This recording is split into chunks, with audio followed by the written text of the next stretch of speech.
रात का समय था। हाईवे पर तेज रफ्तार से दौड़ती एक कार और कार के अंदर फोन पर बात करता हुआ रॉकी। हाँ, अगर यहाँ से कोई शॉर्टकट मिल गया तो मैं 3 से 4 घंटे में ही पहुँच जाऊँगा। अचानक रॉकी हाईवे से एक सुनसान सड़क पर मुड़ता है। वहाँ उसे एक छोटी सी दुकान दिखती है। दादा, ये रास्ता सिटी की तरफ जाता है? जाता तो है बाबूजी, लेकिन रात में इस रास्ते से कोई नहीं जाता। इधर भूत रहते हैं। अरे दादा, भूत वूत कुछ नहीं होता। बाबूजी, मेरी बात मानो, उस तरफ मत जाओ। क्या कह रहा था? इस रास्ते पर भूत है? रॉकी बेपरवाह होकर मोबाइल पर बात करते हुए तेजी से कार चला रहा था। तभी अचानक कोई सामने आ जाता है और कार से टकरा जाता है। रॉकी, प्लीज वापस मुड़ जाओ। भाग जाओ वरना मरोगे। शायद कोई कार के सामने आ गया। तुम फोन रखो, मैं जाकर देखता हूँ। रॉकी कार से उतरता है। हेडलाइट की रोशनी सड़क पर लेटी एक औरत पर पड़ती है।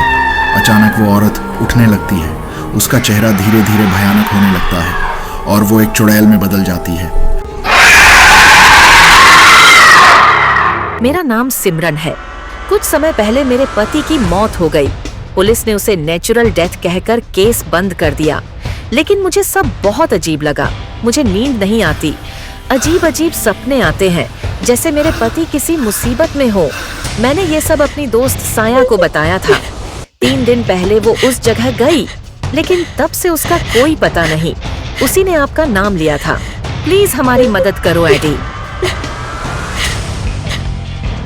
आप फिक्र मत कीजिए, मैं सब पता लगाऊंगा।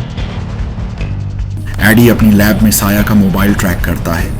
लोकेशन एक पुराना बौद्ध मंदिर।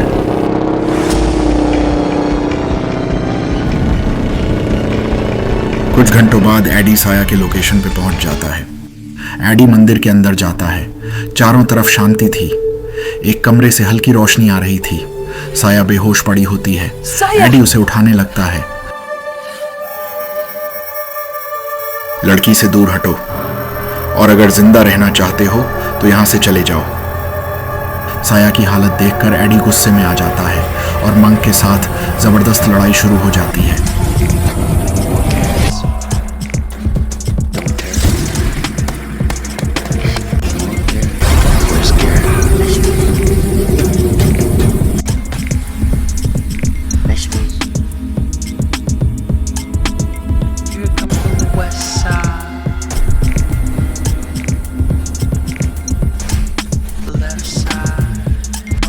अचानक से साया बीच में आके दोनों को रोकती है।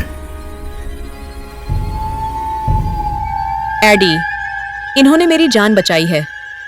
जब सिमरन ने मुझे अपने पति के बारे में बताया तो मैं एक्सीडेंट वाली जगह गई थी।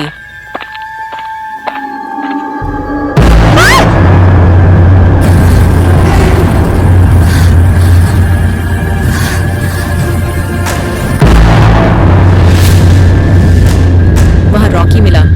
वो अजीब बिहेव कर रहा था। अचानक उसका चेहरा बदलने लगा और वो भयानक भूत बन गया।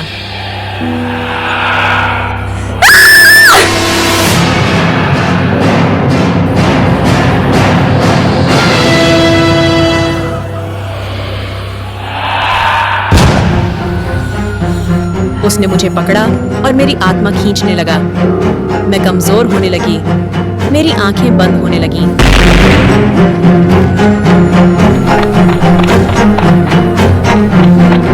गुरुजी ने मेरी जान बचाई और मुझे यहाँ ले आए।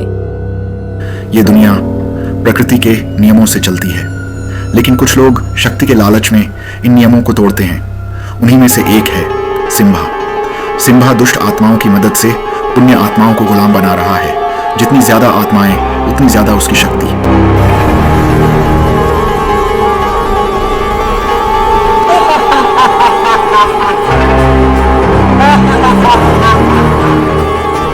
वो तुम्हारी आत्मा को भी कैद करने वाला था।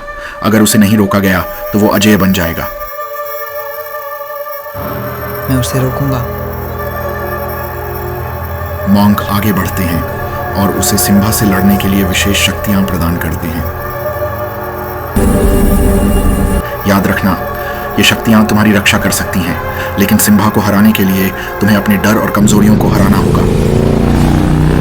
एडी उसी शापित रास्ते पर पहुंचता है। अचानक एक चुड़ैल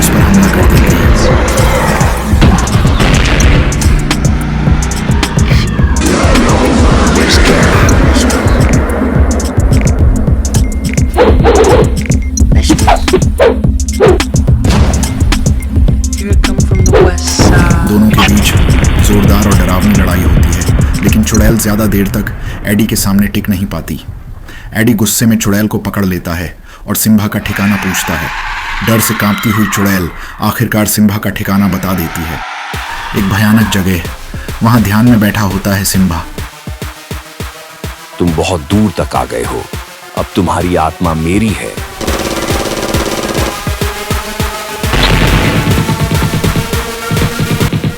सिम्बा एडी को पकड़ लेता है और उसकी आत्मा निकालने लगता है।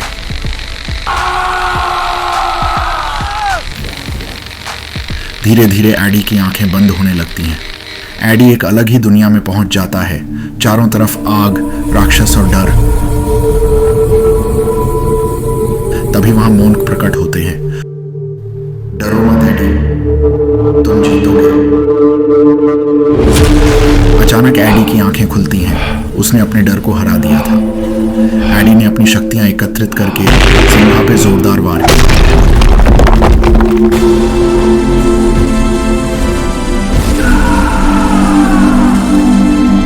वो सारे कंटेनरों को तोड़ देता है। सभी आत्माएं आजाद हो जाती हैं।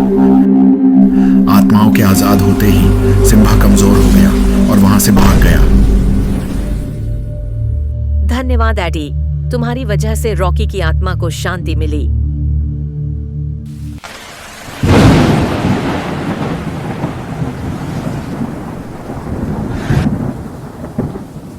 मुझे आत्मा चाहिए।